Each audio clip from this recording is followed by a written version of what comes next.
Commission ہوگا۔ اب جب ایوب خان کا مارشل لا آیا تو اس مارشل لا میں تو باقاعدہ کوشش کی گئی ملک کو سیکولر بنانے کی،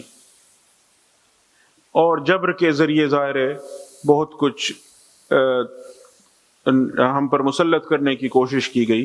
لیکن اس قوم نے الحمدللہ علماء کرام کی رہنمائی میں اور قیادت میں اس کی مزاحمت کی، اور 1962 میں بالآخر جب جنرل ایوب خان نے ایک نیا دستور نافذ کیا تو اس دستور میں اس نے ایک تو ملک کا نام تبدیل کر لیا، ملک کا نام رکھا جمہوریہ Pakistan, republic of Pakistan, Islamic کا نام اس سے ہٹا دیا، قرارداد مقاصد کے الفاظ میں بھی تبدیلی کی اور بھی کچھ چیزیں کی، لیکن بہت شدید رد عمل کا سامنا کرنا پڑا اسے، پورے ملک میں مظاہرے ہوئے اور بڑی تحریک چلی۔ مولانا زاہد الراشدی صاحب دامت برکاتہم اس دن کے فرما رہے تھے کہ نفاذ شریعت کے لیے جدوجہد میں نے وہاں سے شروع کی تھی، نوجوان تھا میں اس وقت، وہ فرما رہے تھے، لیکن کہتے میں نے وہاں سے پاکستان میں شریعت کے نفاذ کی جدوجہد میں اپنا حصہ ڈالنا شروع کیا۔ تو اس تحریک کے نتیجے میں بہت جلد مارشل لا حکومت کو گھٹنے ٹیکنے پڑے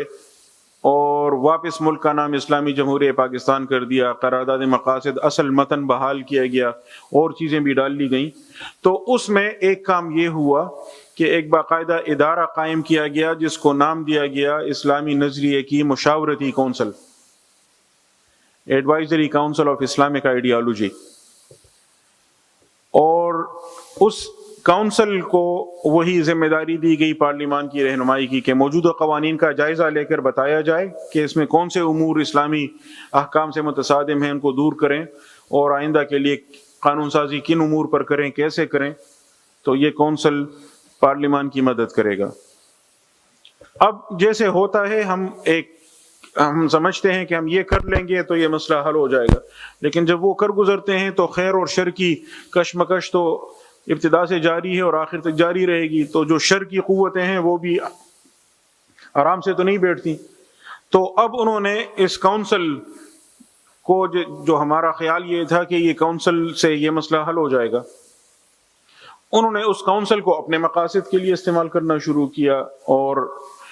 جو ہمارے بزرگ علماء کرام بیٹھے ہوئے ہیں وہ جانتے ہیں کہ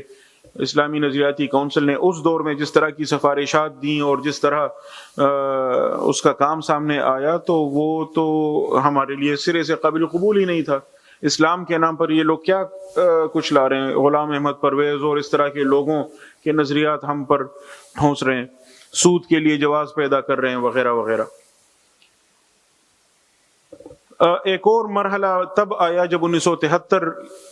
کا دستور نافذ کیا گیا، ہمارا ملک اس سے پہلے دو ٹکڑے ہوا، باقی ماندہ ملک میں ہم نے ایک نیا دستوری نظام نافذ کیا، تو اس میں وہی باتیں ہم نے دوبارہ شامل کی، ساری قرارداد مقاصد بھی اور وہی دو اعلانات بھی کہ قوانین ہم سارے اسلامی سانچے میں ڈھالیں گے، اسلامی شریعت سے متصادم کچھ نہیں بنائیں گے۔ اس دفعہ ہم نے مزید کچھ اضافہ کیا، اسلامی نظریاتی کونسل کو بھی برقرار رکھا، لیکن اس دفعہ ہم نے ایک ہدف بھی طے کیا، مدت کی تحدید کی کہ 5 سال میں اسلامی نظریاتی کونسل تمام قوانین کا جائزہ لے کر حتمی رپورٹ دے گی پارلیمان کو، اور مزید یہ بھی طے کیا کہ 5 سال میں یہ حتمی رپورٹ تو دے گی، لیکن ہر سال یہ عبوری رپورٹ بھی دیتی رہے گی کہ اب تک ہم نے کتنے قوانین کا جائزہ لیا اور اس میں کیا کچھ ہم نے دیکھا ہے۔ اچھا، ہمارا خیال تھا کہ اس طرح ہم ذرا اس کام میں تیزی لے آئیں گے کہ ہم نے باقاعدہ مدت کی تحدید کی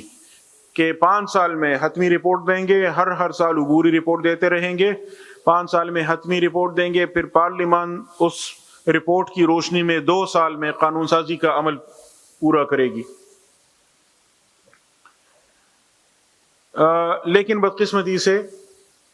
اس پر بھی جب عمل نہیں ہوا تو عمل نہ ہونے کی صورت میں کیا ہوگا، اس سلسلے میں دستور میں ہم نے کچھ نہیں رکھا۔ یعنی یہ سارا معاملہ یوں کہیں باہمی اعتماد کے ذریعے ہی تو چلتا ہے کہ ہم یہ کر لیں گے اور آپ مان جاتے ہیں کہ ہاں ٹھیک ہے صحیح آپ یہ کر لیں گے، اور ہم نے اس کے لیے ٹائم فریم بھی رکھا۔ اب دستوری ذمہ داری بھی ہے کہ اس دوران میں ہم کریں، اور دستوری ذمہ داری پوری نہ کرنے پر ظاہر ہے پھر مسائل کا بھی سامنا کرنا پڑتا ہے۔ لیکن جب ہم نے یہ دیکھا کہ 1973 کے دستور میں یہ مدت کی تحدید کے باوجود بھی کچھ نہیں ہو رہا، تو پھر ہمیں دیگر آپشنز پر بھی سوچنا پڑا۔ ان آپشنز کی طرف میں جاتا ہوں، لیکن درمیان میں ایک اور اہم ڈیولپمنٹ ہوئی کہ اس دوران میں آپ سب مجھ سے زیادہ بہتر جانتے ہیں کہ قادیانیوں کا جو فتنہ تھا اور جو مسئلہ تھا وہ بہت شدت پکڑ گیا تھا، اور خود کو مسلمان کہتے تھے اور لوگوں کو التباس میں ڈالتے تھے، اور بہت سارے مسائل۔ اب ہم نے دستور میں تو طے کیا تھا کہ، اور 1973 کے دستور میں ہم نے اضافہ کیا کہ صدر بھی اور وزیر اعظم بھی دونوں، یعنی سربراہ حکومت بھی اور سربراہ ریاست بھی دونوں مسلمان ہوں گے۔ لیکن وہ قادیانی بھی تو خود کو مسلمان کہتے رہے، تو باقاعدہ دستور میں ترمیم کر کے 1974 میں، اور وہ پوری اسمبلی کی ایک طویل کارروائی کے بعد مسلمان کیا ہے، کون ہے اور مسلمان کی تعریف کیا ہے، وہ ہم نے دستور میں شامل کی، اور اس میں ختم نبوت کے عقیدے کا خصوصاً ذکر کیا گیا، اور پھر صراحتاً قادیانیوں کے دونوں گروہوں کے متعلق کہا گیا کہ مسلمان نہیں ہیں۔ اچھا، 1977 میں پھر مارشل لاء آیا، اور